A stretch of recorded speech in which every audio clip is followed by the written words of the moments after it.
Oke, Pak Mas Ibnu Sidik belum bisa masuk? Ya, oke. Ya. Ini masih ada yang masuk satu lagi. Nanti saya upload di Mesik. Ini fotonya. Anda juga bisa screenshot sendiri-sendiri sebenarnya. Oke, ini di halaman pertama dulu ya, saya screenshot ya.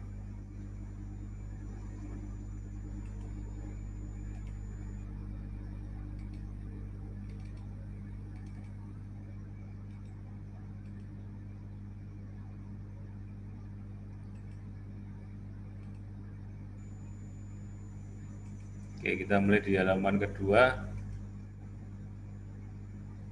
Yang belum aktif videonya silakan diaktifkan dulu. Mbak Solihah Wulandari, Alfiaf, ya.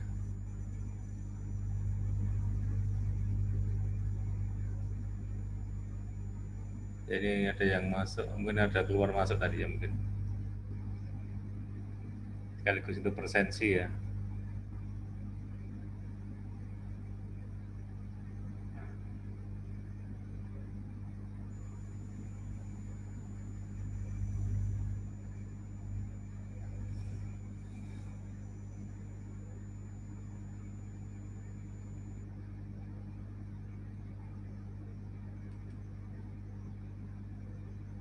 Ya, silakan yang belum diaktifkan videonya, bisa diaktifkan dulu. Mau saya screenshot.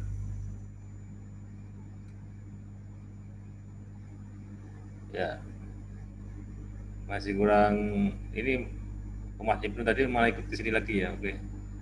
Ini mungkin ngacak tadi ya. Oke, saya ulangi dari yang pertama dulu, ini sudah semua.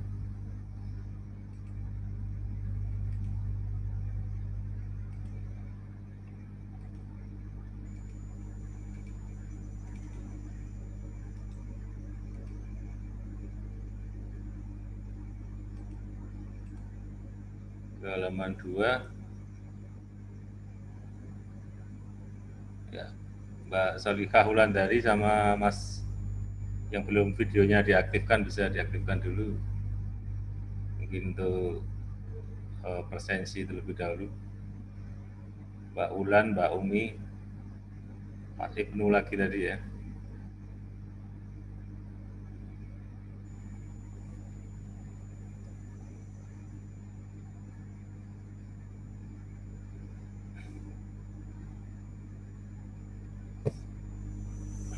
Oke, Mbak Ulan sudah. Mbak Solihah Wulandari, Mbak Umi Tami. Ya, oke.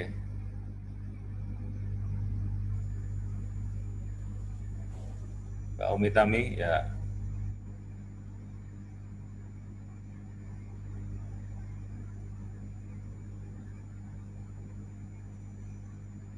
Kurang Mbak, oke ya. Sudah semua tampil ya, tapi masih ada yang masih siap-siap. Masih eh, belum tampak face-nya. Oke ya. Ya, Pak, mohon maaf Pak, yang namanya Ibnu sama Daviza tidak bisa masuk karena sinyal Pak. oke, nggak apa-apa ya. Pak, makasih. Oke,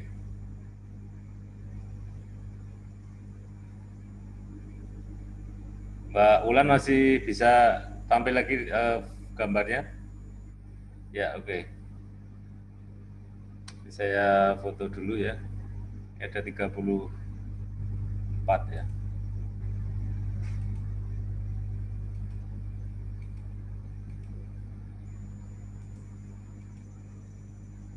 Ya.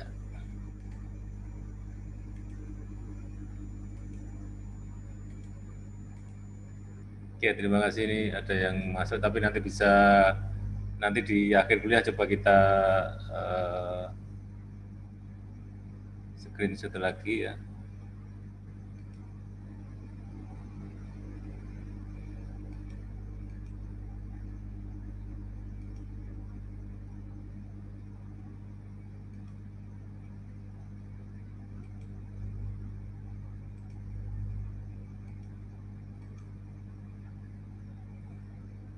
Oke, kita akan mulai diskusi kita ya seperti ketentuan yang kemarin ya.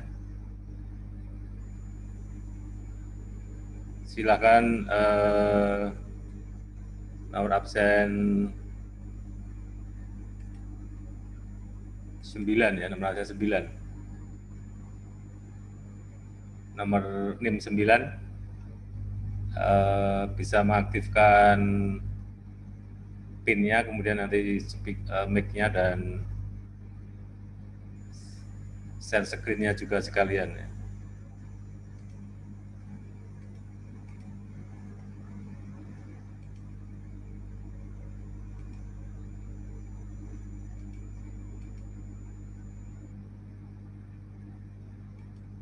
Silakan Mas 9. Baik, Pak. Ya, oke. Di PIN-nya ya, silakan. Bisa share screen, Mbak, silakan.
Belum bisa share screen-nya ya, Mas?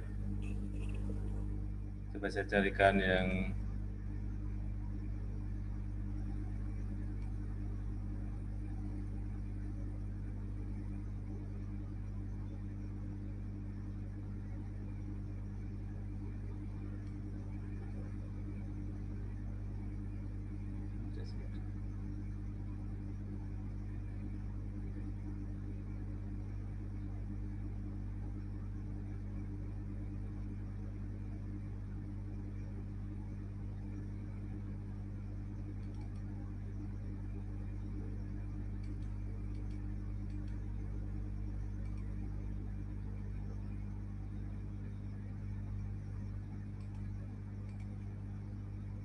Mbak Eka Puji belum bisa share screen-nya? Belum, Pak. Bentar saya carikan materinya, saya coba bantu dari sini. Eh,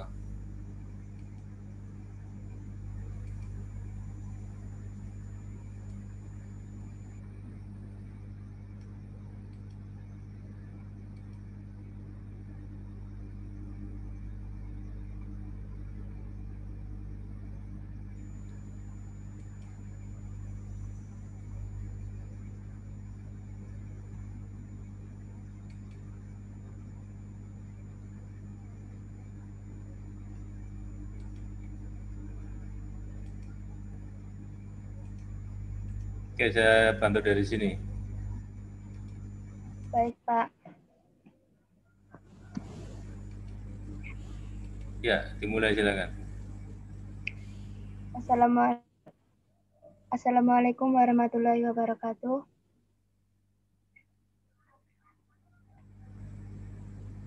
Di sini saya mau mempresentasikan materi bab 2.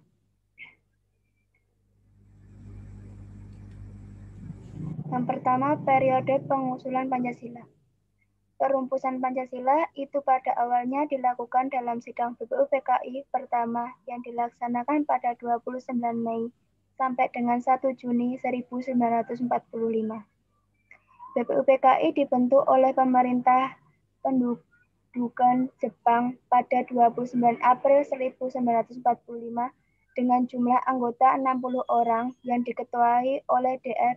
Rajiman Widyodingrat. Pada sidang pertama, ada salah seorang pengusul calon BPUPKI adalah IR Soekarno yang berpidato pada 1 Juni 1945. Pada hari itu, IR Soekarno menyampaikan 5 butir gagasan tentang dasar negara, di antaranya 1. Nasionalisme atau kebangsaan Indonesia. 2. Internasionalisme atau perikemanusiaan. Lanjut, Pak. Yang ketiga, mufakat atau demokrasi. Yang keempat, kesejahteraan sosial. Yang kelima, ketuhanan yang berkebudayaan. Kelima butir gagasan itu oleh Soekarno belum, Pak. Kelima butir gagasan itu oleh Soekarno diberi nama Pancasila. Lanjut, Pak. Periode perumusan Pancasila.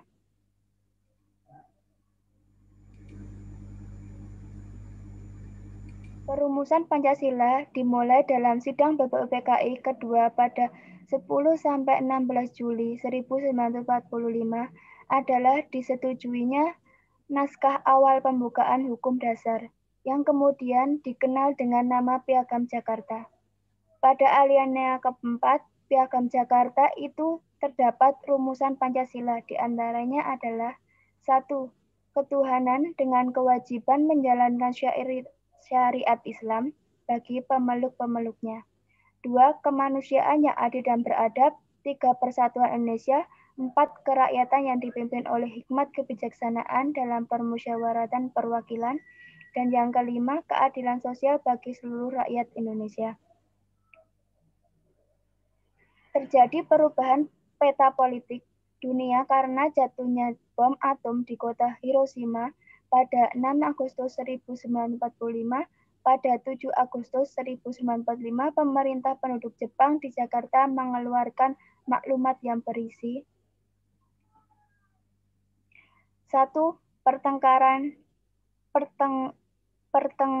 Agustus 1945 akan dibentuk Panitia Persiapan Kemerdekaan bagi Indonesia atau PPKI. 2. Panitia itu rencananya akan dilantik 18 Agustus 1945 dan mulai bersidang 19 Agustus 1945. Dan yang ketiga direncanakan 24 Agustus 1945 Indonesia dimerdekakan. Periode pengesahan Pancasila. Pada 15 Agustus 1945, Soekarno, Hatta, dan Rajiman kembali ke Indonesia. Kedatangan mereka disambut oleh para pemuda yang mendesak agar kemerdekaan bangsa Indonesia diproklamasikan. Setelah Jepang menyerah kepada sekutu, naskah teks proklamasi kemerdekaan Indonesia itu digagas dan ditulis oleh dua tokoh proklamator, yaitu Hatta dan Soekarno, sehingga dinamakan Dwi Tunggal. Kemudian diketik oleh Sayuti Melik. Putusan-putusan penting yang dihasilkan mencangkup hal-hal berikut. 1. Mengesahkan Undang-Undang Dasar Negara atau Undang-Undang 45 yang terdiri atas pembukuan dan batang tubuh. 2. Memilih presiden dan wakil presiden, yang pertama Soekarno dan Hatta. 3. Membentuk KNIP atau Komite Nasional Indonesia Pusat. Anggotanya yaitu mantan anggota PPKI dan tokoh-tokoh masyarakat dari banyak golongan. Komite ini dilantik pada 29 Agustus 1945 dengan Ketua Mr. Kasman Sigodimedjo.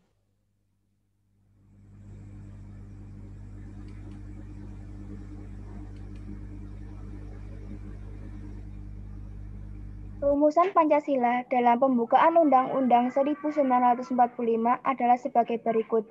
1. Ketuhanan yang Maha Esa. 2. Kemanusiaan yang adil dan beradab. 3. Persatuan Indonesia. 4. Kerakyatan yang dipimpin oleh hikmat kebijaksanaan dalam permusyawaratan perwakilan. 5. Keadilan sosial bagi seluruh rakyat Indonesia. Rumusan Pancasila yang disahkan PPKI berbeda dengan rumusan Pancasila yang ada dalam Piagam Jakarta. Hal ini terjadi karena adanya tuntutan dari wakil yang mengatasnamakan masyarakat Indonesia bagian timur yang menemui Bung Harto yang mempertanyakan 7 kata di belakang kata ketuhanan, yaitu dengan kewajiban menjalankan syariat Islam bagi pemeluk-pemeluknya diganti dengan istilah Yang Maha Esa. Pancasila sebagai identitas bangsa Indonesia. Pancasila sebagai identitas bangsa Indonesia disebut juga jati diri bangsa Indonesia yang dapat ditemukan dalam berbagai agama, kebudayaan, dan adat istiadat. Indonesia memerlukan suatu rancangan masa depan bagi bangsa agar masyarakat dapat menyesuaikan diri dengan situasi dan lingkungan baru.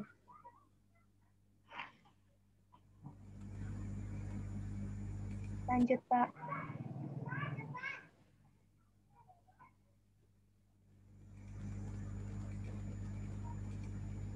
Pancasila sebagai kepribadian bangsa Indonesia.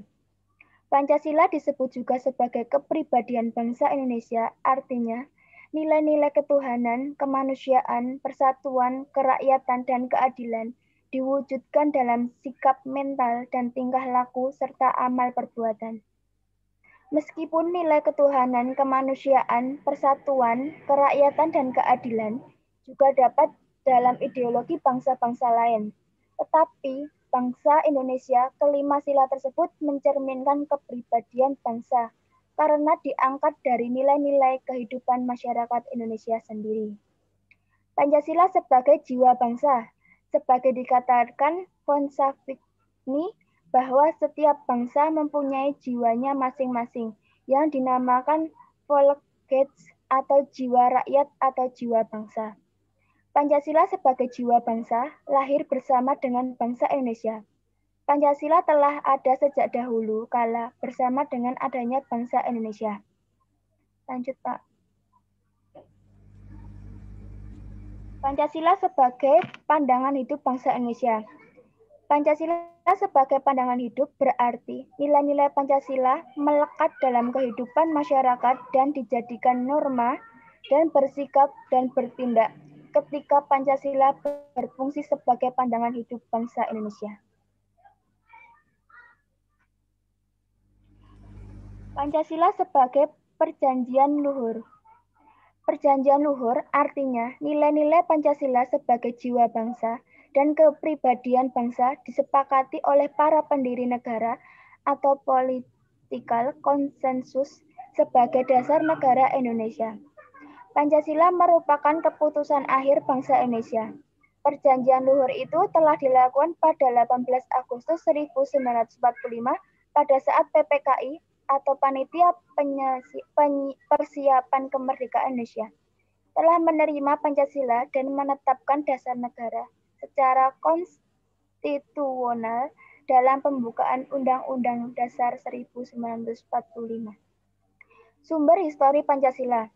Nilai-nilai Pancasila sudah ada dalam adat istiadat, kebudayaan, dan agama yang berkembang dalam kehidupan bangsa Indonesia sejak zaman kerajaan dahulu. Misalnya sila ketuhanan sudah ada pada zaman dahulu meskipun dalam praktik pemujaan yang beraneka ragam, tetapi pengakuan tentang adanya Tuhan sudah diakui. Sumber sosiologi Pancasila. Nilai-nilai Pancasila pada ketuhanan, kemanusiaan, persatuan, kerakyatan, keadilan, secara sosiologi telah ada dalam masyarakat Indonesia sejak dahulu hingga sekarang.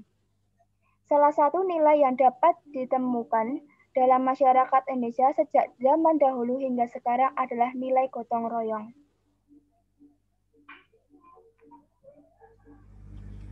Sumber politis Pancasila. Nilai-nilai dasar yang terkandung dalam Pancasila bersumber digali dari local wisdom atau bentuk keyakinan, budaya, dan pengalaman bangsa Indonesia. Nilai-nilai Pancasila, misalnya nilai kerakyatan, dapat ditemukan dalam suasana kehidupan pedesaan yang pola kehidupan bersama yang bersatu dan demokratis, yang dijiwai oleh semangat kekeluargaan sebagai tercerminkan dalam sila keempat kerakyatan yang dipimpin oleh hikmat kebijaksanaan dalam permusyawaratan perwakilan. Semangat seperti ini diperlakukan dalam mengambil keputusan yang mencerminkan musyawarah.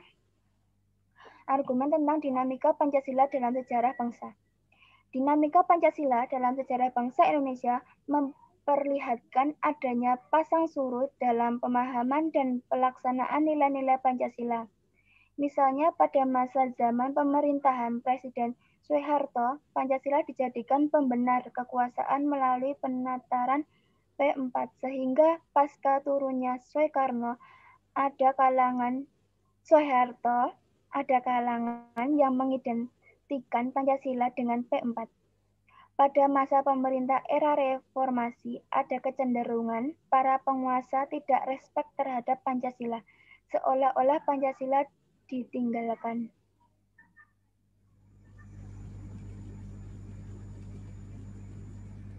Argumen tentang Pancasila dalam kehidupan berbangsa dan bernegara. Salah satu tantangan terhadap Pancasila dalam kehidupan berbangsa dan bernegara adalah meletakkan nilai-nilai Pancasila tidak dalam porsi sebenarnya, sehingga nilai-nilai Pancasila menyimpang dari kenyataan hidup berbangsa dan bernegara. Salah satu contohnya pengangkatan presiden seumur hidup oleh MPRS dalam Tab nomor 3 MPRS 1960 tentang pengangkatan Soekarno sebagai presiden seumur hidup.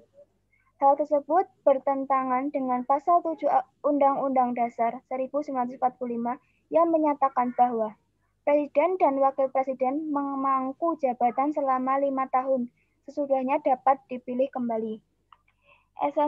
Esensi Pancasila dalam kajian sejarah bangsa. Pancasila dikatakan sebagai dasar filsafat negara karena mengandung unsur-unsur sebagai berikut. Alasan filosofis, berdirinya suatu negara, setiap produk hukum di Indonesia harus berdasarkan nilai Pancasila. Pancasila sebagai pandangan hidup bangsa, mengandung unsur-unsur nilai agama, budaya, dan adat istiadat.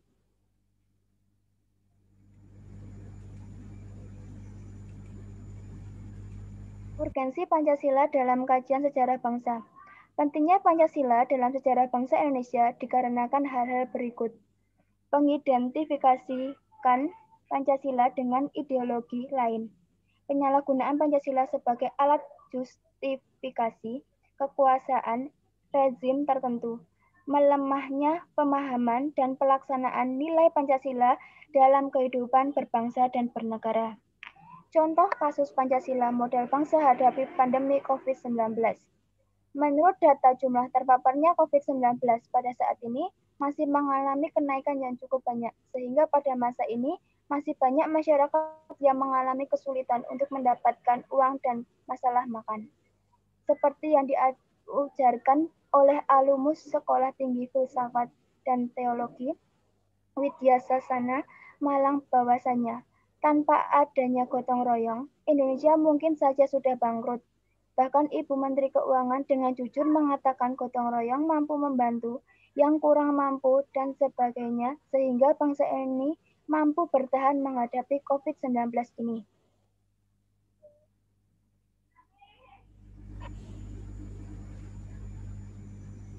Lanjut, Pak. Pemecahan masalah kasus Pancasila sebagai model bangsa hadapi pandemi COVID-19. Dari permasalahan tersebut dapat diambil intinya, yaitu semangat gotong royong itu sangatlah penting di dalam sila kedua, dijelaskan perihal tentang kemanusiaan, dan sila kelima yang mencerminkan kegotong royongan. Dengan pencerminan sila di atas, kita harus memupuk semangat gotong royong dan mengungkapkan nilai kemanusiaan berupa memberi kebutuhan sehari-hari masyarakat yang sedang menjalani isolasi mandiri. Karena apabila tidak ada semangat gotong royong dan kemanusiaan pada diri kita, mungkin Indonesia mengalami kebangkrutan dan masyarakat yang sedang mengalami isolasi akan terpuruk karena tidak ada semangat dari masyarakat sekitar.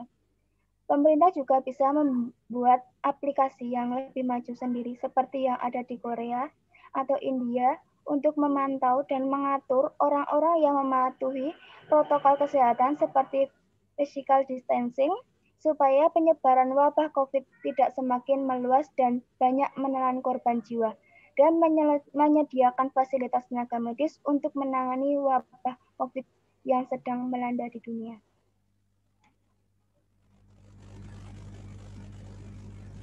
Dan ini sumber yang saya dapatkan. Oke. Sekian, terima kasih. Wassalamualaikum warahmatullahi wabarakatuh. Waalaikumsalam. Terima kasih Mbak Eka Puji Astuti ya. Baik, Pak.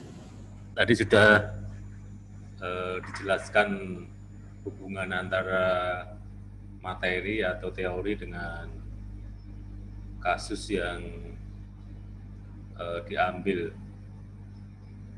Artinya memang salah satu yang saya tangkap bahwa salah satu mengurangi dampak dari COVID-19 itu adalah adanya jiwa gotong royong ya, yang mana jiwa gotong royong kerjasama itu sesuai dengan nilai-nilai yang ada di dalam Pancasila. Oke, selanjutnya kita lanjutkan yang bertugas untuk bertanya ya. Kemarin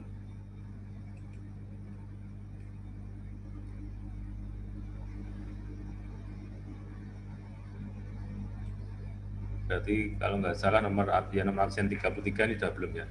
Oke, nomor NIM 33 silakan bertanya ke Mbak Eka Puji Astuti atau menanggapi apa tadi yang dipresentasikan.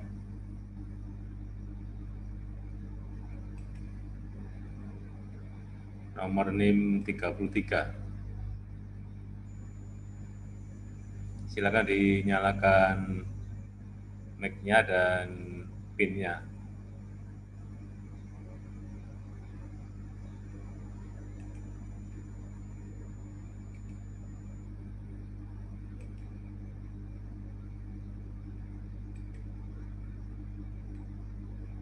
Mbak Vivi Ardiani tadi sempat logout mungkin karena jaringan. Mbak Vivi sudah bisa aktif? Sekarang sudah bisa aktif belum? Coba mic-nya dinyalakan. Sudah, Pak. Ya. Ya, silakan Anda menyampaikan tanggapan atau pertanyaan kepada Mbak Eka Puji Astuti. Baik, Pak, sebentar.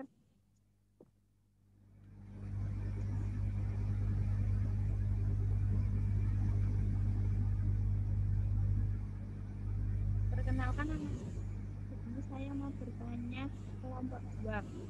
Jelaskan yang dimaksud dengan peta politik dunia.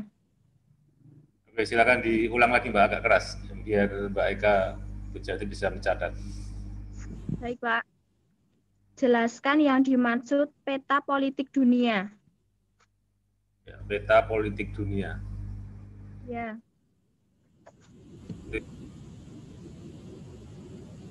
Juga tadi ya, kendala sinyal dari suara sudah bisa masuk. Iya, karena kendala sinyal. Ya. Eka bisa langsung jawab atau masih nunggu waktu, silakan. Bisa, Pak. Ya, silakan. Menurut saya, peta politik dunia adalah peta yang menunjukkan tempat masyarakat hidup. Peta politik bertujuan bisa menunjukkan batas teritorialnya pada batas-batas pada globo itu loh, Pak. Ya. Gitu. Oke, terima kasih ya. Berarti cukup untuk Mbak Eka. Kita akan mulai ke yang kedua.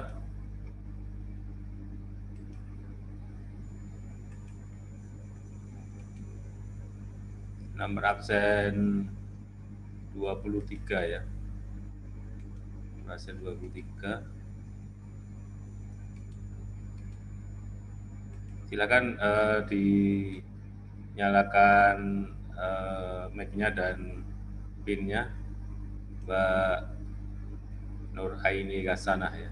Ya, Pak.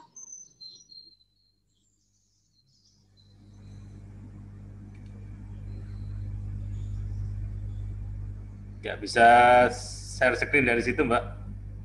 Saya coba dulu, Pak. Ya.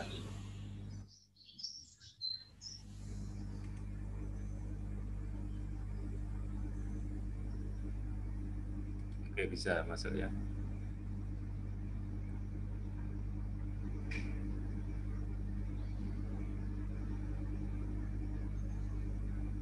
Assalamualaikum warahmatullahi wabarakatuh. Waalaikumsalam, Mbak. Di sini mau menyampaikan materi bab 2 yaitu Pancasila dalam arus sejarah bangsa Indonesia.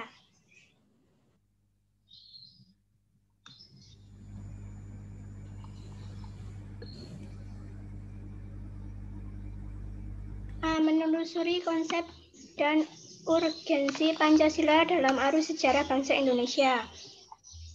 1. Periode pengusulan Pancasila.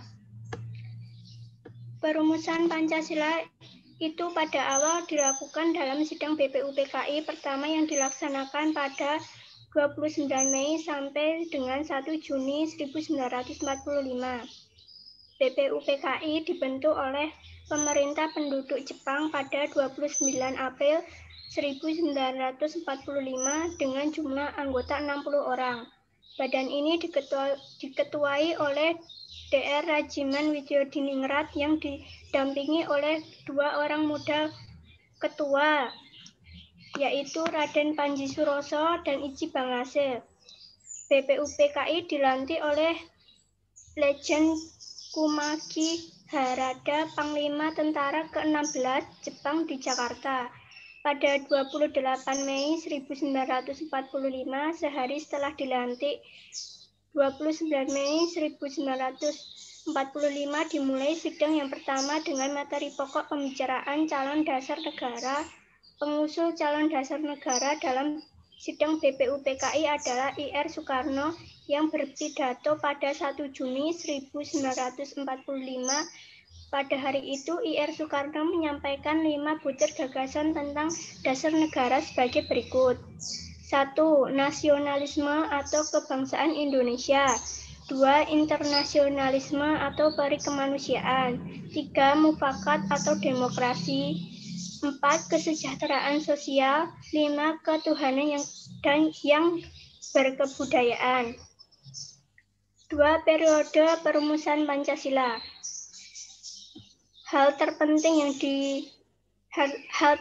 yang mengemuka dalam sidang BPUPKI kedua pada 10-16 Juli 1945 adalah disetujuinya naskah awal atau pembukaan hukum dasar yang kemudian dikenal dengan nama Piagam Jakarta. Piagam Jakarta itu merupakan naskah awal pernyataan kemerdekaan Indonesia pada alinea keempat. Piagam Jakarta itulah terdapat rumusan Pancasila sebagai berikut. 1. Ketuhanan dengan kewajiban menjalankan syariat Islam bagi pemeluk-pemeluknya. 2. Kemanusiaan yang adil dan beradab. 3. Persatuan Indonesia. 4. Kerakyatan yang dipimpin oleh hikmat kebijaksanaan dalam permusyawaratan perwakilan. 5. Keadilan sosial bagi seluruh rakyat Indonesia. 3. Periode pengesahan Pancasila. Sehari setelah proklamasi kemerdekaan Indonesia, yakni 18 Agustus 1945, PPKI bersidang untuk menentukan dan menegaskan posisi bangsa Indonesia dari semula bangsa terjajah menjadi bangsa yang merdeka. PPKI yang semula merupakan badan buatan pemerintah Jepang, sejak saat itu dianggap mandiri sebagai badan nasional. Atas praksara Soekarno, anggota PPKI ditambah 6 orang lagi, dengan maksud agar lebih memiliki seluruh komponen bangsa Indonesia, dasar pemimpin negara, dan perangkat pendukung lainnya. Putusan-putusan penting yang dihasilkan mencangkup banyak hal. Salah satunya adalah perumusan Pancasila sebagai berikut. 1. Ketuhanan yang Maha Esa. 2. Kemanusiaan yang adil dan beradab. 3. Persatuan Indonesia. 4. Kerakyatan yang dipimpin oleh hikmat kebijaksanaan dalam permusyawaratan perwakilan. 5. Keadilan sosial bagi seluruh rakyat Indonesia. B. Menanya alasan diperlakukan Pancasila dalam kajian sejarah bangsa Indonesia. 1. Pancasila sebagai identitas bangsa Indonesia. Penamparan tentang Pancasila sebagai identitas dapat ditemukan dalam berbagai literatur, baik dalam bentuk bahasan sejarah Indonesia maupun dalam bentuk bahasan tentang pemerintah di Indonesia. As'ad Ali dalam buku Negara Pancasila, Jalan Keselamatan Berbangsa mengatakan bahwa Pancasila sebagai identitas kultural dapat ditelusuri dari kehidupan agama yang berlaku dalam masyarakat Indonesia. Karena tradisi dan kultur bangsa Indonesia dapat ditelusuri melalui peran agama-agama besar seperti peradaban Hindu, Buddha, Islam, dan Kristen. Agama-agama tersebut menyumbang dan menyempurnakan konstruksi nilai, norma, tradisi, dan kebiasaan-kebiasaan yang berkembang dalam masyarakat. 2. Pancasila sebagai kepribadian bangsa Indonesia. Pancasila disebut juga sebagai kepribadian bangsa Indonesia, artinya nilai-nilai ketuhanan, kemanusiaan, persatuan, kerakyatan, dan keadilan diwujudkan dalam sikap mental dan tingkah laku serta amal perbuatan. Sikap mental, tingkah laku, dan perbuatan bangsa Indonesia mempunyai ciri khas, artinya dapat dibedakan dengan bangsa lain.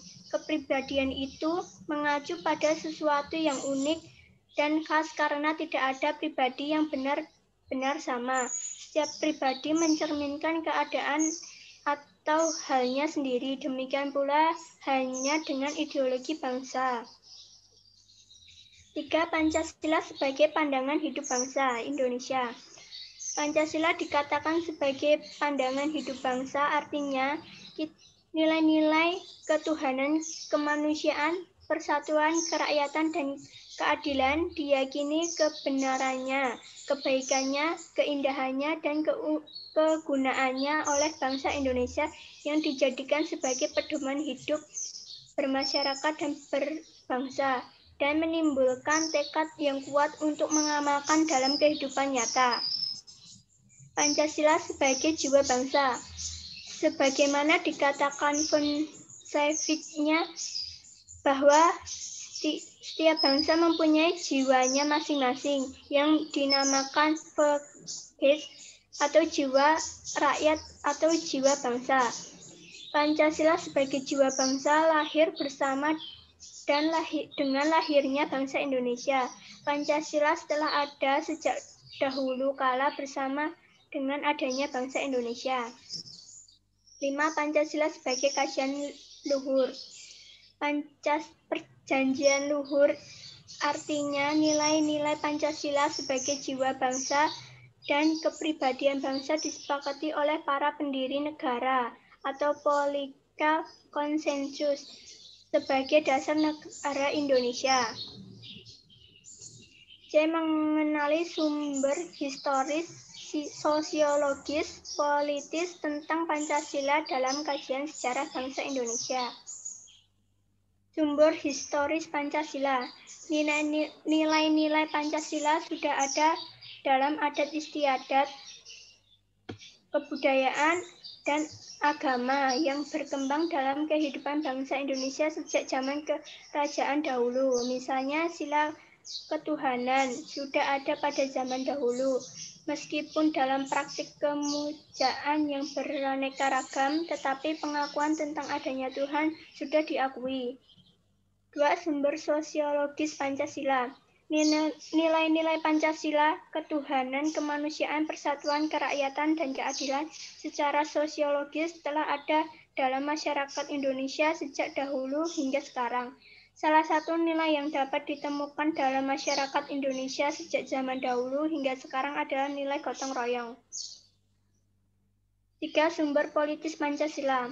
Sebagaimana diketahui bahwa nilai-nilai dasar yang terkandung dalam Pancasila bersumber dan digali dari lokal wisdom, budaya, dan pengalaman bangsa Indonesia, termasuk pengalaman dalam perhubungan dengan bangsa-bangsa lain. D. Mendeskripsikan esensi dan urgensi Pancasila dalam kajian sejarah bangsa Indonesia untuk masa depan. 1. Esensi Pancasila dalam kajian sejarah bangsa. Pancasila pada hakikatnya merupakan filosofis Groenlot dan Weltanschauung. Pancasila dikatakan sebagai dasar filsafat negara karena mengandung unsur-unsur sebagai berikut. Alasan filosofis berdirinya satu negara, setiap penduduk hukum di Indonesia harus berdasarkan nilai Pancasila. Pancasila sebagai pandangan hidup bangsa, pandangan unsur-unsur sebagai berikut. Nilai-nilai agama, budaya, dan adat istiadat. 2. Urgensi Pancasila dalam kajian sejarah bangsa. Pentingnya Pancasila dalam sejarah bangsa Indonesia dikarenakan hal-hal berikut. Pengidentikan Pancasila dengan ideologi lain, penyalahgunaan Pancasila sebagai alat justifikasi kekuatan rezim tertentu, melemahnya pemahaman dan pelaksanaan nilai Pancasila dalam kehidupan berbangsa dan bernegara. Kasus penyimpangan Pancasila. Sila kedua yang berbunyi kemanusiaan yang adil dan beradab, artinya setiap masyarakat diharapkan bisa hidup adil dan sesuai dengan hakikat manusia. Meskipun sejak kita pernah mengetahui sedikit hal tentang penyimpangan yang ada pada sila kedua ini, misalnya 1. Memperkerjakan anak di bawah umur, 2. Ketidakadilan dalam bidang ekonomi, 3. Perbudakan. Cara mengatasinya dengan diadakan peraturan yang melanggar diberi sanksi. Negara perlu menyadari fungsinya sebagai pengemban amanat bersama untuk mewujudkan kebaikan bersama. Secara konkret, hal ini dilaksanakan oleh para pemegang kekuasaan, pejabat, anggota MPR, DPR, dan para pelaku politik. Kebaikan bersama itu menjadi syarat mutlak dalam setiap aktivitas, juga dalam kegiatan bisnis. Kebaikan yang hendak diarah bukanlah kebaikan pribadi maupun golongan, maka kepentingan umum diutamakan. Sekian, terima kasih.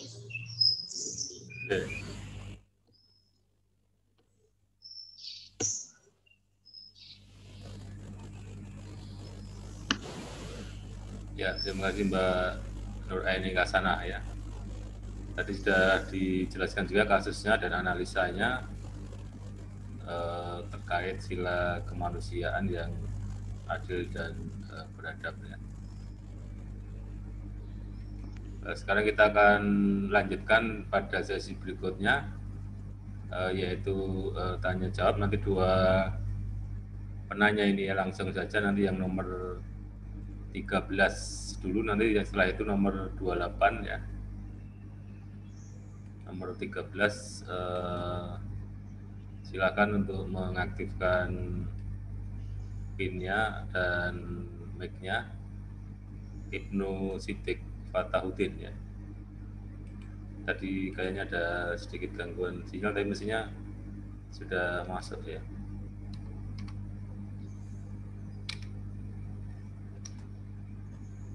Nampaknya di partisipan tidak ada ya. Pak Mas Ibnu ada?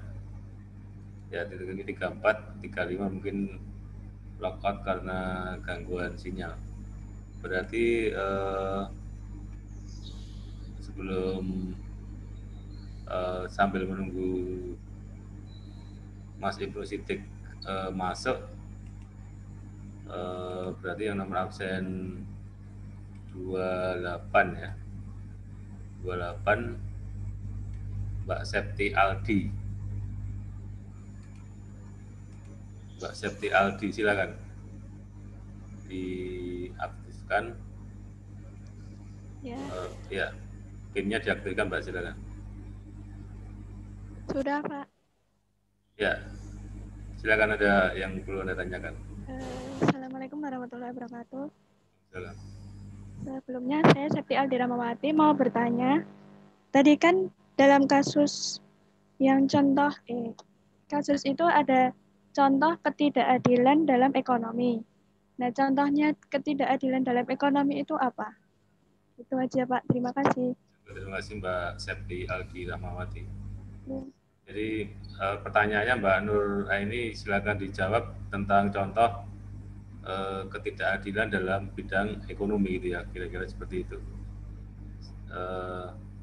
Silakan bisa langsung dijawab, Mbak. Ya Pak, bentar.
Contohnya, memberikan subsidi bagi rakyat yang tidak mampu.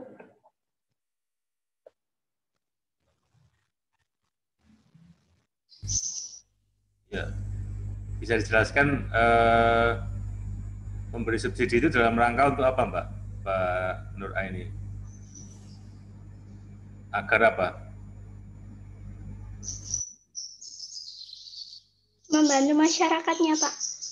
Ya, kalau dari sisi keadilan ekonomi berarti biar apa? Biar terjadi apa?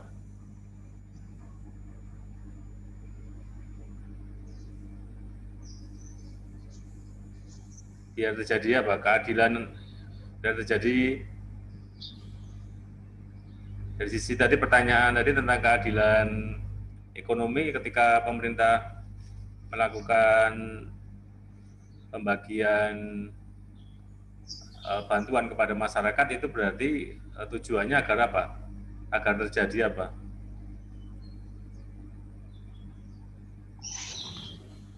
Dihubungkan dengan pertanyaan tadi.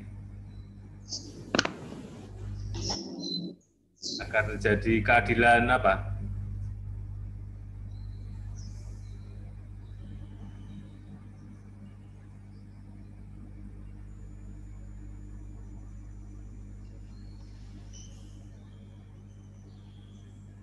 yang tidak mampu. Ya, oke.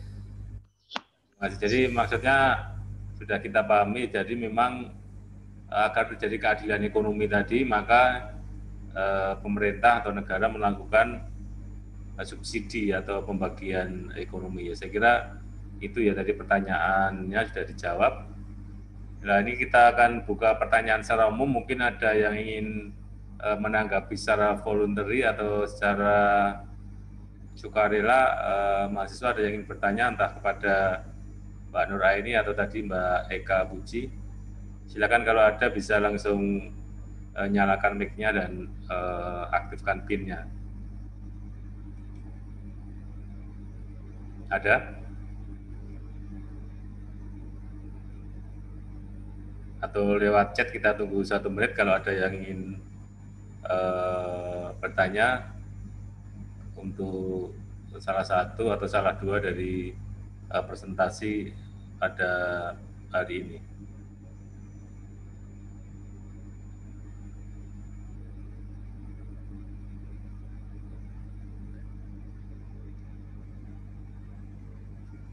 Oke ya, tidak ada. Misi Pak, saya mau. Ya, silakan bisa dinyalakan, Mbak. Nama nggih. Nama saya Paramita Endang Pratiwi. Saya mau tanya ke Mbak Eka. Tadi kan bahas tentang gotong royong pemerintah sama masyarakat. Saya mau tahu bentuk gotong royong yang telah dilakukan oleh pemerintah maupun masyarakat dalam masa pandemi ini apa aja ya Pak? Terima kasih. Ya, tolong diulang lagi biar nanti Mbak Eka bisa lebih menangkap. Ya. Menurut Mbak Eka, apakah bentuk gotong royong yang telah dilakukan oleh pemerintah maupun masyarakat dalam masa pandemi saat ini? Oke, terima kasih Mbak Parmada yang sudah partisipasi ya. Silakan tetap pertanyaan ke Mbak Eka Pujiastuti, silakan Anda jelaskan. Tadi mungkin juga relevan dengan contoh kasus yang diambil dalam presentasi tadi. Silakan Mbak.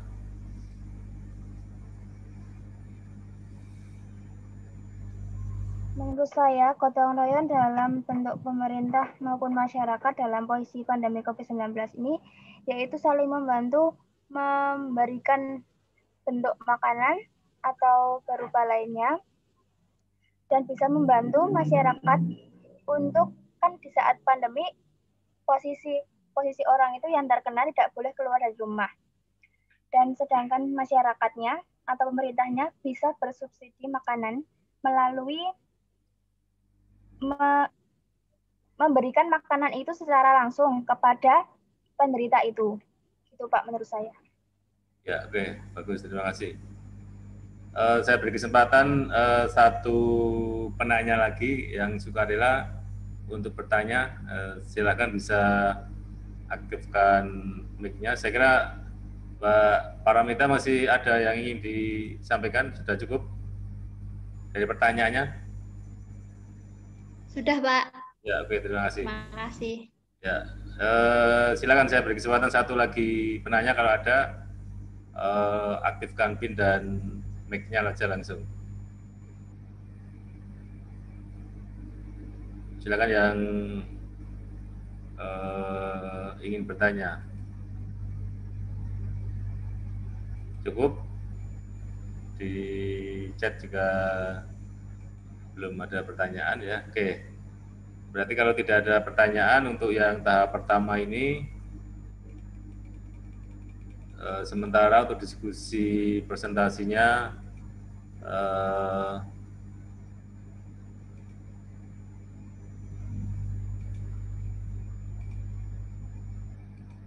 kita akhiri dulu ya, dan kita beri tepuk tangan ya, plus untuk tahap pertama ini ya, kita kasih tepuk tangan dulu, baik yang presentasi maupun yang bertanya ya. Dan saya apresiasi juga yang bertanya secara sukarela ya, dan itu yang menjadi harapan saya juga ya, kalau ada yang bisa aktif ya. Oke, sebelum nanti kita lanjutkan presentasi di bab berikutnya ya, meskipun ini nanti kalau ada waktu ya, satu siap-siap untuk yang meskipun tidak saya jadwal karena presentasinya juga sudah ada ya. Nanti siap-siap di bab yang di bab berikutnya ya, itu berarti bab 3 ya, antara NIM nomor 3, 10, 17, 24, 31 ya. Nanti salah satu akan saya tawarkan yang mau paparan secara sukarela lebih dulu ya.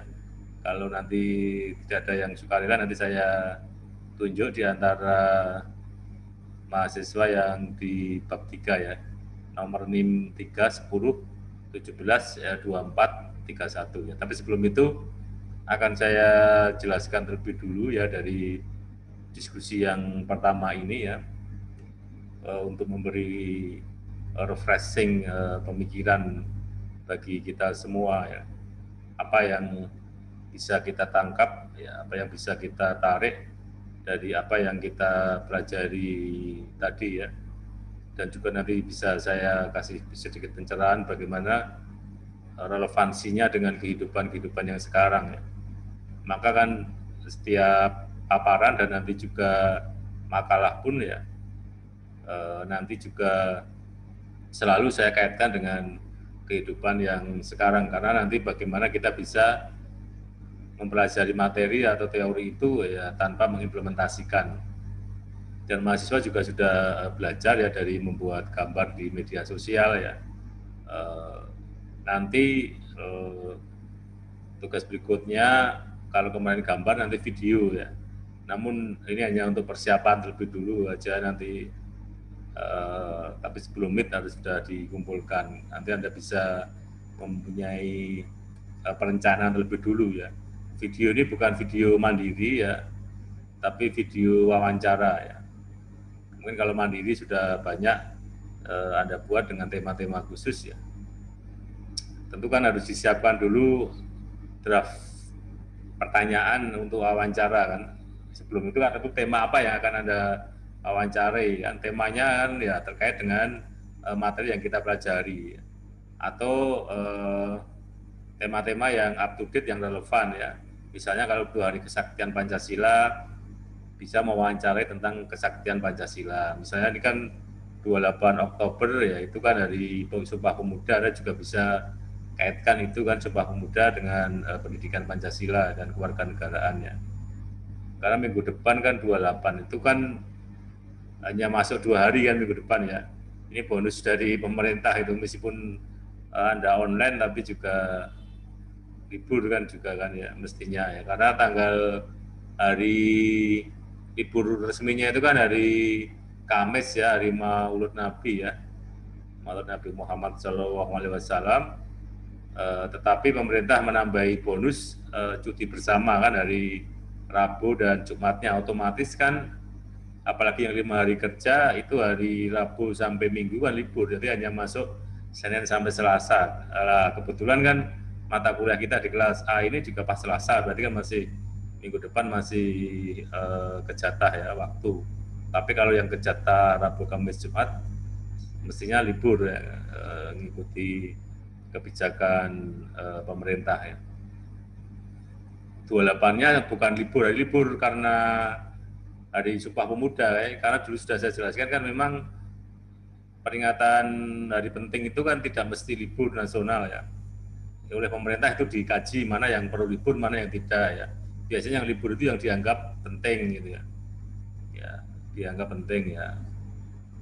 Hari Kesaktian Pancasila 1 Oktober tidak ada libur, tapi hari lahir Pancasila meskipun penetapan pemerintahnya lebih akhir ya, itu hari libur nasional ya. 1 Mei juga meskipun baru ya, hari buruh nasional itu hari libur nasional. Hari Imlek juga begitu ya.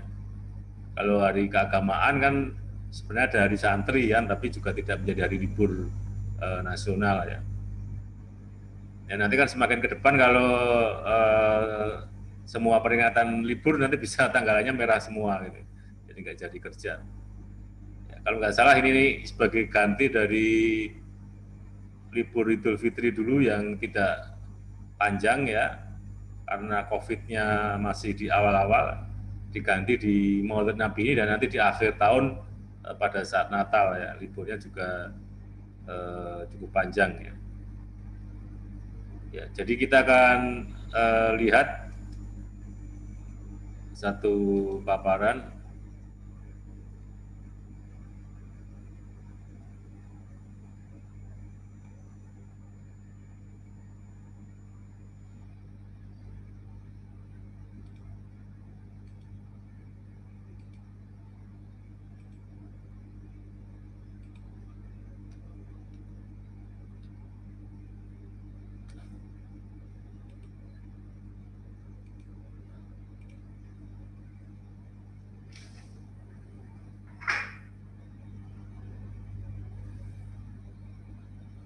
Ya, selalu saya katakan bahwa kita mempelajari pendidikan Pancasila itu adalah mempelajari tentang Indonesia, tentang keindonesiaan, ya, tentang seluk-beluk Indonesia. Nah, untuk memahami apa, kalau dalam bahasa jurnalistik itu 5W 1H ya, siapa, apa ya, di mana ya, kapan ya, kemudian juga bagaimana ya, Indonesia ya. Tentu kita akan dimulai dari bentuk dan kedaulatan bangsa kita itu ya, sehingga kita bisa memahami kita lahir ya, kita memiliki tanah air ya, bangsa Indonesia, mau tidak mau sebenarnya kan ya, sebagai konsekuensinya kita juga harus paham ya tentang keindonesiaan kita itu ya. Seperti apa atau Indonesia itu ya. Kalau bahasa-bahasa yang kasar gitu ya, kalau memang nggak suka dengan Indonesia ya jangan tinggal di Indonesia ya, itu, tapi itu bukan bahasa mendidik ya. Hanya untuk mengevaluasi diri ya, self correction pada diri kita ya, agar kita memiliki rasa sense of belonging ya, agar kita menumbuhkan rasa memiliki ya kita terhadap bangsa Indonesia itu. Nah, rasa memilikinya yang pertama itu harus kita lihat dari bentuk dan kedaulatan kita itu seperti apa. Yang pertama adalah negara Indonesia ialah negara kesatuan yang berbentuk republik.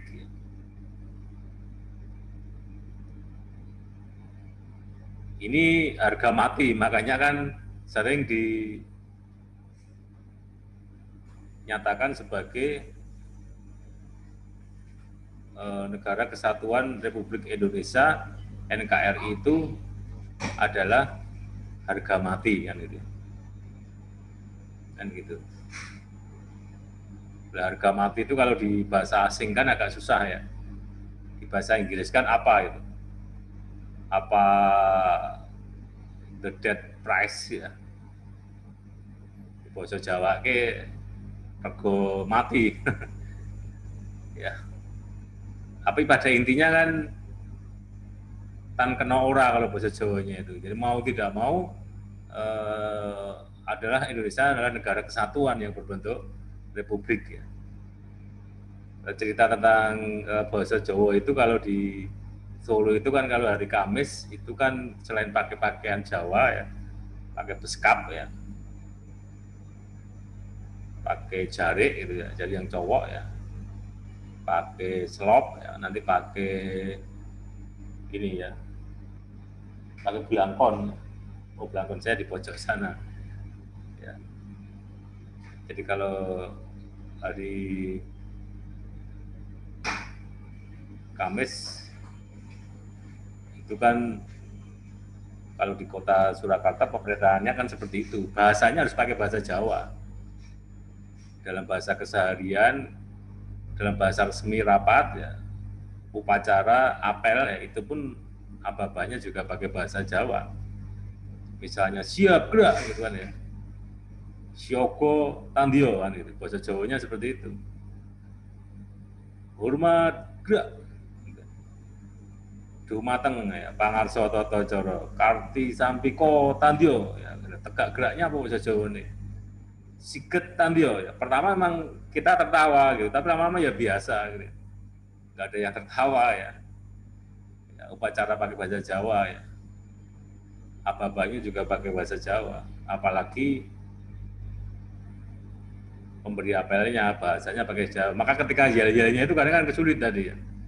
Kan biasanya yel-yelnya itu siapa kita, kemudian terakhir kan NKRI harga mati ya, NKRI harga mati itu kan terus di bahasa Jawa ya apa gitu. Ya akhirnya nggak di bahasa Jawa oke. Ya, NKRI harga mati ya.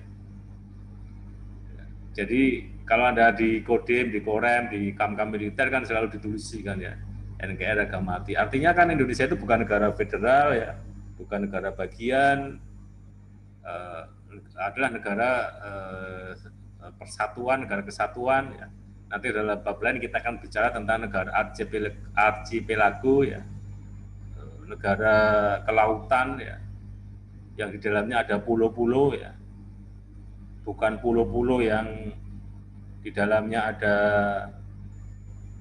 yang di apa, bukan pulau-pulau yang disambung dengan laut ya, tetapi sebenarnya kan negara kita itu kelautan ya, tapi di dalamnya ada pulau-pulau. Ini makna filosofisnya apa? Makna filosofisnya adalah laut itu sebagai pemersatu, bukan sebagai pemisah, ya. Sebagai pemersatu bangsa, bukan sebagai pemisah.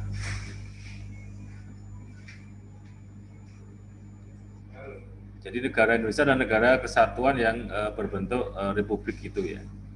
Kemudian negara Indonesia adalah negara hukum. Nah, ini seperti tiga sisi mata uang ya, bukan dua sisi mata uang. Ya. Yang di sisi kanan adalah Indonesia negara yang demokratis ya. Di sisi yang satu adalah negara hukum, di sisi yang lain kita adalah negara kesatuan. Ini tiga pondasi kan ya. Ya. Tiga pondasi yang mendasari sebagai negara Indonesia itu ya. Maka kita tidak perlu kaget ya ketika kebebasan berpendapat, kebebasan misalnya berdemonstrasi itu tetap diatur dengan hukum yang berlaku kan ya. Tidak bebas sebebas-bebasnya. Kalau nanti demokrasinya bebas-bebasnya, orang demonstrasi ngerusai halte bis, ngerusai fasilitas umum, fasum itu kemudian dibiarkan kan bisa habis ya, bisa kacau gitu ya. Apalagi kemudian nanti melakukan anarkisme yang lain gitu ya. Maka tetap didasari pada sebagai negara hukum. Ya meskipun di dalam negara hukum itu saja simbolnya kan dua timbangan, harusnya kan adil kan, hukum yang baik itu kan yang adil. Ini yang harus dicapai, ini yang harus dicapai. Apakah Indonesia sudah adil kan sering ada kritik kan ya. Mbok Minah ya mencuri dua buah kakao di penjara, tapi si B ya dia mencuri uang rakyat miliatan malah dibiarkan, misalnya kan begitu ya, sering kita mendengar seperti itu.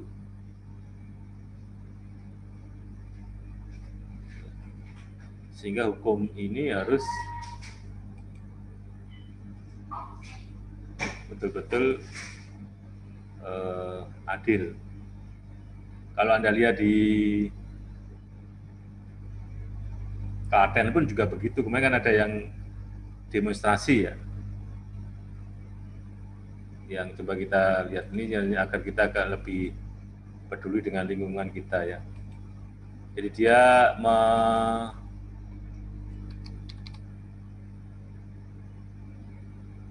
menangkap orang mencuri sepeda tapi malah di penjara ya.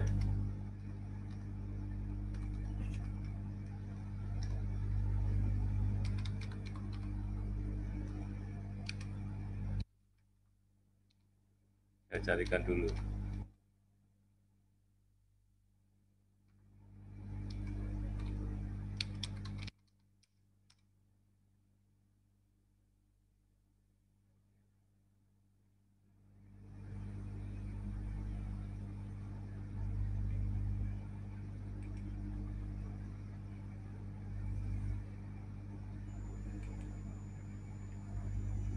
Nanti bisa Anda baca ya, tapi ini saya coba kita pelajari ya.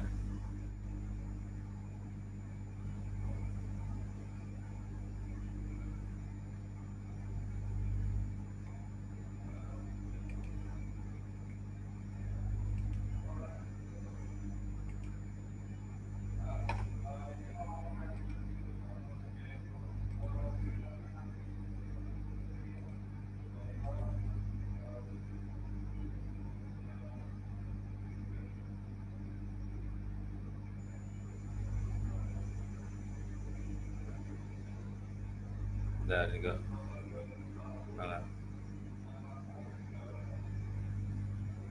muncul.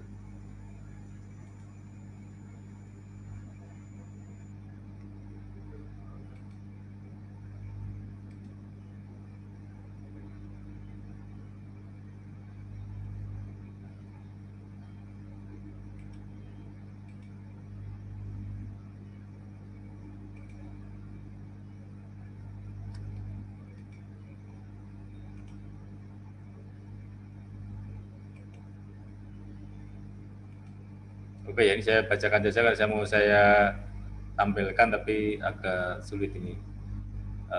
Tetangga ditahan usai tangkap maling sepeda, warga Ngetasan bawa keranda geruduk Kejari Klaten. Ya, itu tulisannya kan turut berduka atas matinya hukum kita ya, Chef Sabto, Chef Rohmat ya.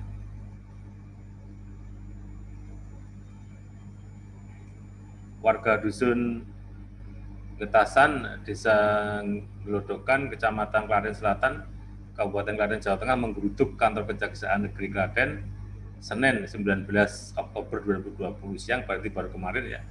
Warga menuntut ke penyidik Kejari Klaten agar membebaskan 2 orang penangkap maling sepeda yang justru ditahan, yakni Sabto dan Rahmat. Ya, berdasarkan pantauan Solo Pos, warga datang ke Kejari Senin siang. Selain membawa keranda mayat berwarna hijau, warga juga membawa spanduk bertuliskan turut berduka atas matinya hukum kita. Warga menuntut keadilan karena menilai hukum hanya tajam ke bawah, tumbul ke atas. Nah, ini yang sering dikritik ya.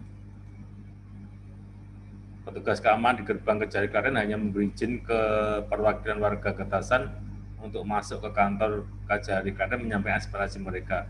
Di saat perwakilan warga menemui Kepala Kejaksaan Klaten Edi Utama dan Kepala Seksi Pidana Umum Kejari Klaten, beberapa warganya berorasi depan gedung Kejari Klaten. Ya, ini kronologinya. Saat itu 2 warga Ngetasan, yakni Sabto dan Rahmat, sedang beraktivitas di Bengkelas di Ngetasan hingga tengah malam. Waktu itu Sabto dan Rahmat melihat ada seorang yang mencurigakan dengan masuk ke peragaan milik warga Ngetasan. Awalnya orang yang belakangan diketahui bernama Yuniati Isnianto alias Londo itu masuk ke salah satu pekarangan milik warga di Ngetasan, lalu masuk ke pekarangan milik warga lain, hingga akhirnya ia masuk ke pekarangan milik Sugeng yang berjarak kurang lebih 100 meter dari Bengkelas milik Sabto. Tak seberapa lama Londo keluar dari pekarangan Sugeng dengan mengayuh sepeda angin jenis mountain bike. Di saat itulah Sabto dan Rahmat mendekati Londo. Sabto dan Rahmat meminta Londo berhenti, tapi permintaan itu tak didengar. Sebaliknya Londo pun langsung kabur. Melihat Londo kabur dengan mengayuh sepeda, Sabto dan Rahmat mengejar melihat sepeda motor. Sebelum mengejar Londo, Sabto dan Rahmat meminta Sugeng mengecek apakah sepeda angin miliknya telah dicuri orang. Benar bahwa sepeda angin tadi di rumahnya Sabto dan Rahmat, segera melakukan pengejaran. Jadi, kronologinya terlalu runtut panjang. Ya. Jadi sangat panjang ini ya. Nanti bisa dibaca di solopos.com ya. Yang pada intinya warga Ngetasan Gelodokan itu memprotes warga yang memukuli atau menangkap pencuri, malah warga yang menangkap pencuri itu yang ditahan di Kejari ya. Itu sama kan dulu kasus di mana ada seorang laki-laki membunuh begal ya, yang ingin membegal pacarnya ya, malah yang membela diri itu yang ditahan ya. Ya, kasus-kasus seperti itu memang menjadi tantangan ya bagi kita semua, bahwa memang negara Indonesia itu adalah negara hukum ya, tetapi hukum kita harus betul-betul adil ya. Di sisi yang lain, negara kita adalah negara demokrasi ya. Jelaskan demokrasi kita sudah sangat maju sebenarnya ya, bahkan dari sisi pemilihan umum itu kita lebih maju dari negara-negara Amerika sekalipun ya. Amerika itu presidennya tidak dipilih secara langsung oleh rakyat one to one ya. Tadi one man one vote ya, satu orang satu pemilih, tapi di Indonesia kan presiden dipilih langsung ya, one man one vote ya. Besok pilkada serentak tanggal 9 Desember pun juga one man one vote ya. Jadi kalau Anda tinggal di kabupaten atau kota atau provinsi yang besok melakukan pilkada ya di tanggal 9 Desember, ya itulah wujud dari demokrasi yang nanti akan kita jelaskan kenapa itu terjadi ya. Dan itu tidak ada pada zaman saya masih mahasiswa ya. Karena pada waktu itu presiden dipilih oleh MPR ya, bupati dan wali kota dan gubernur dipilih oleh DPRD gitu ya. Jadi rakyat itu hanya milih DPRD ya. Nanti bupati, wali kota, presidennya ya terserah yang mewakili kita ya. Tapi sekarang kan kita punya hak ya, itu sebagai wujud demokrasi yang nyata di Indonesia atas nanti perubahan amandemen Undang-Undang Dasar 1945 ya.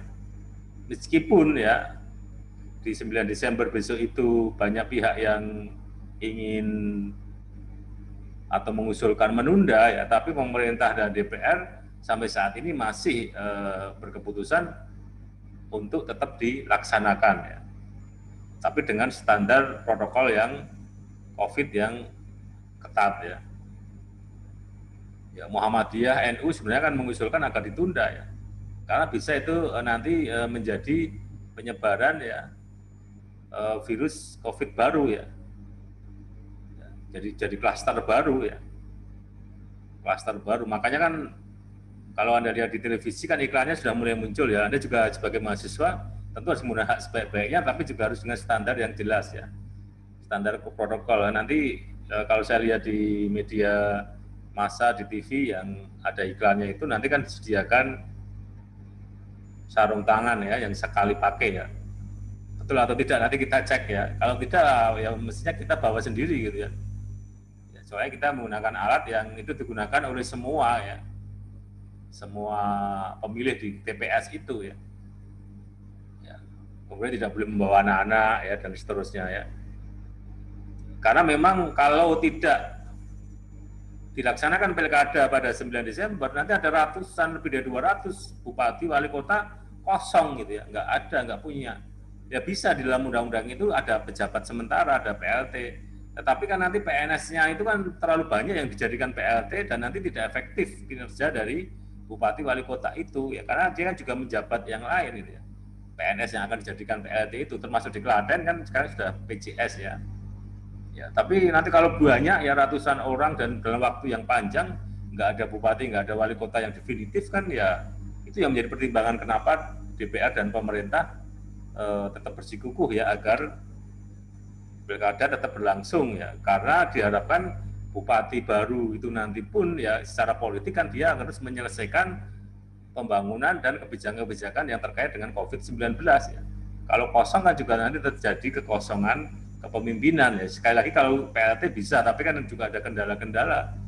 Berapa banyak orang yang jadikan PLT ya, nanti mekanisme seperti apa, apakah efektif atau tidak ya.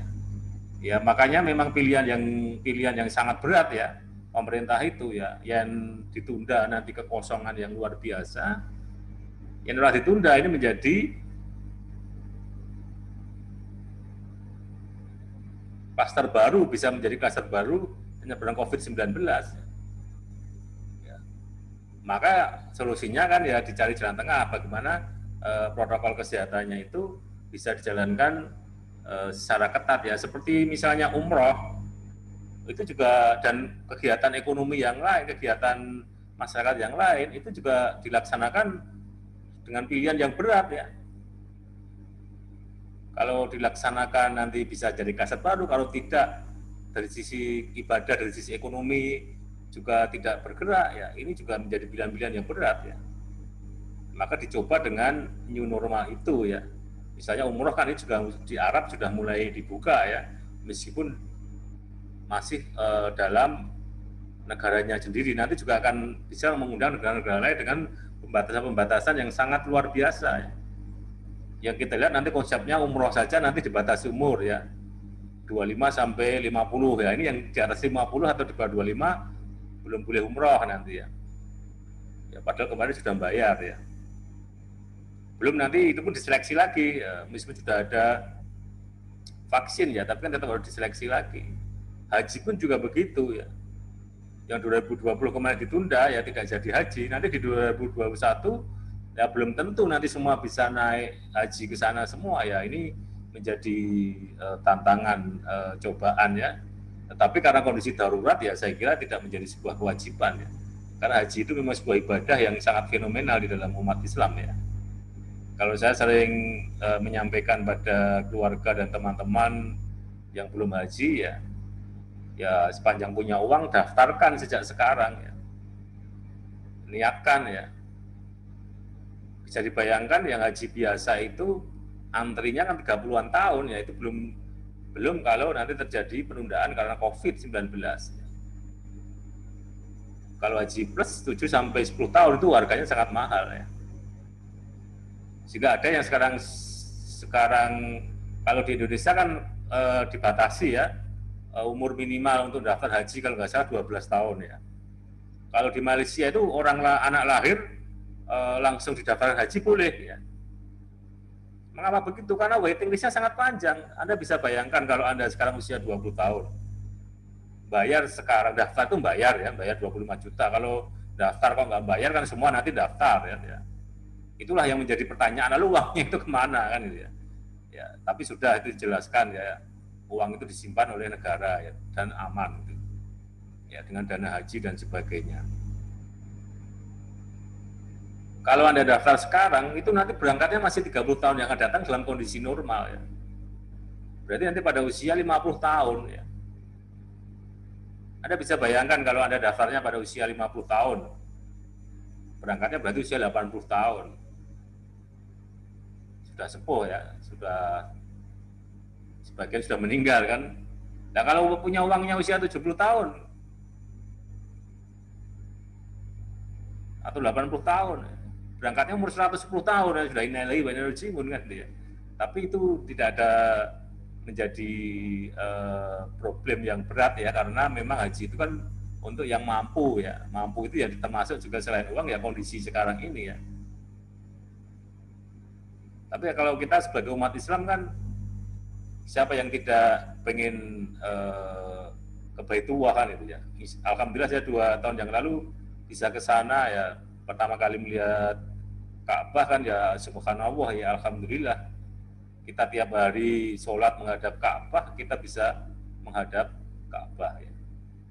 Ya Anda saya kira nanti juga punya bayangan dulu, punya perencanaan paling tidak, meskipun itu wajib tapi wajib bagi yang mampu. Tapi kan bagi umat Islam itu kalau menurut saya menjadi salah satu prioritas dalam mencapai tujuan kehidupan. Jadi ini yang saya jelaskan hari ini ya, nampaknya juga waktu ya, sehingga saya kira tidak cukup untuk presentasi. Nanti presentasi insya Allah minggu depan ya, untuk bab 3 dan bab 4 nanti semuanya siap ya, termasuk pertanyaan untuk minggu depan. Saya akan coba tidak jadwal lagi ya, nanti saya sampling dari semua mahasiswa ya, untuk bertanya ya, sehingga nanti disiapkan untuk bab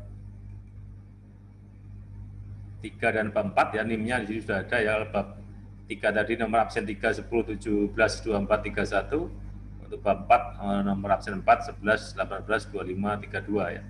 Nanti siapa yang kita tunjuk tidak saya umumkan sebelumnya, nanti pada saatnya termasuk yang bertanya ya. Untuk yang tugas tadi saya jelaskan itu sebagai pemanasan terlebih dahulu ya. Jadi nanti siapa yang diwawancarai itu adalah orang kunci yang terkait dengan materi yang Anda ambil gitu ya. Stakeholder atau orang kunci ya, key person yang berkompeten ya untuk menjawab dari apa yang tema Anda hadapi. Meskipun tidak harus ideal ya, tapi kan kalau yang ideal ya juga lebih baik. Tapi kalau Anda bisa melakukan secara offline, bisa melakukan secara online ya. Kalau sepanjang orang yang akan Anda wawancara itu bisa ditemui secara offline dan itu standar COVID protokolnya terpenuhi, saya kira juga tidak masalah kan ya, Anda rekam, tapi Anda harus nampak antara orang yang mewawancari Anda dengan yang diwawancarai ya gitu ya. Kalau online kan sebenarnya mudah kan, Anda bisa WA call, video call ya, bisa lewat Zoom, ini kan juga bisa kan, nanti bisa direkod kan, sudah selesai, tapi fotonya nanti bisa nampak dua-duanya. Kan tidak harus idealnya kan memang yang berkompeten ya, tapi kan itu sangat luas ya. Berkompeten itu siapa kan ya, bisa tokoh agama ya, ulama, ustadz ya, tokoh politik ya, tokoh pemuda ya, bisa pejabat ya, bisa polisi, bisa tentara, bisa dosen ya, bisa karang taruna di kampung Anda, siapa saja nanti bisa berkompeten untuk menjawab apa yang akan Anda tanyakan, tema-tema itu ya. Kalau misalnya Anda ngambil tema Sumpah Pemuda kan harus menyiapkan dulu pertanyaannya ya, minimal ya 5 pertanyaan kan ya. Ya Anda seolah-olah jadi Rossi atau jadi Mata Najwa ya, mewawancarai narasumber gitu ya. Katakanlah kalau Anda misalnya ngambil Sumpah Pemuda, Anda wawancarai ketua Karang Taruna di kampung Anda misalnya, atau ketua KNPI kecamatan, atau ketua KNPI kabupaten kota ya, atau tokoh pemuda yang lain ya, tokoh mahasiswa ya, senat mahasiswa, atau mungkin dosen, atau mungkin dulu Anda punya guru yang bisa Anda wawancarai, kan tidak harus datang kan, Anda masih punya kontak personnya. Pak, saya minta waktu mau wawancara lewat Zoom, nanti saya rekam ya. Ini saya kirim draft pertanyaannya dulu ya. Pertama tentang Sumpah Pemuda, misalnya Anda bertanya pada tokoh pemuda bagaimana bagaimana cara meneruskan nilai-nilai perjuangan ya Sumpah Pemuda di era pandemi corona ini, kan bisa Anda tanyakan gitu. Kemudian mereka akan menjawab dan seterusnya ya. Ya. Jadi seperti itu ya. Nanti secara tertulis saya akan tulis di Google Class ya, tapi bukan minggu depan atau tapi kemungkinan nanti sebelum Meet itu sudah bisa dikirim ya. Kalau yang kemarin kita di medsos ya, kalau ini nanti ya Anda upload di YouTube ya. Ya, Anda upload di YouTube ya. Ini sebagai salah satu pembelajaran kita ya. Termasuk nanti kuliah kita ini nanti juga akan saya upload di YouTube. Karena di siakatnya juga nanti ada link yang harus saya laporkan ya. Silakan nanti di like, kalau yang belum subscribe ya, pencet lonceng ya, di pencet lonceng saya itu ya, biar nanti YouTube-nya ini bisa dibaca oleh banyak orang juga ya. Ya, saya kira itu dulu ya untuk kuliah kita hari ini ya.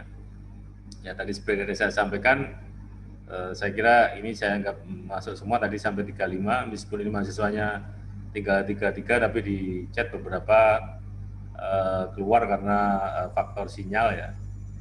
Ya faktor sinyal, mungkin nanti juga perlu usaha juga nanti mahasiswa ya. Kalau misalnya di kampung ada free wifi ya, di kelurahan misalnya kalau ada ya bisa dimanfaatkan juga ya. Tapi saya nggak tahu kalau di Surakarta ini di kota ya, karena di hampir semua kelurahan ada free wifi ya. Atau nanti mencari sinyal yang paling kuat di kampungnya itu apa ya. Biasanya sudah hafal, oh saya di kampung A ini yang paling kuat Telkomsel ya, gitu. Yang paling kuat Indosat ya, dan seterusnya ya. Tapi kalau yang pakai IndiHome atau Speedy kan tidak tergantung pada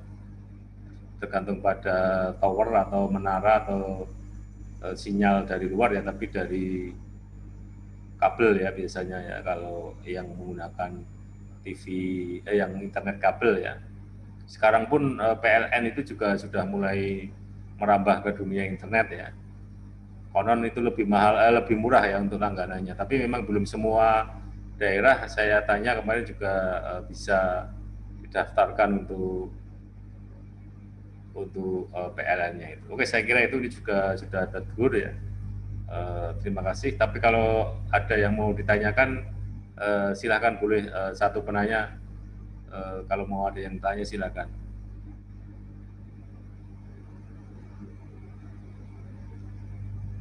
Oke ya, tidak ada ya. Kalau tidak ada, nanti kita ketemu insya Allah minggu depan lagi jam yang sama, gelombang yang sama. Nanti saya share nanti bab 3 dan bab 4 ya untuk persiapan mahasiswa. Untuk yang lain nanti persiapan pertanyaan. Terima kasih atas perhatiannya. Kita akhiri kuliah kita pada siang hari ini dengan membaca hamdalah bersama. Alhamdulillahirabbil alamin. Akhirul kalam. Wassalamualaikum warahmatullahi wabarakatuh. Waalaikumsalam warahmatullahi wabarakatuh.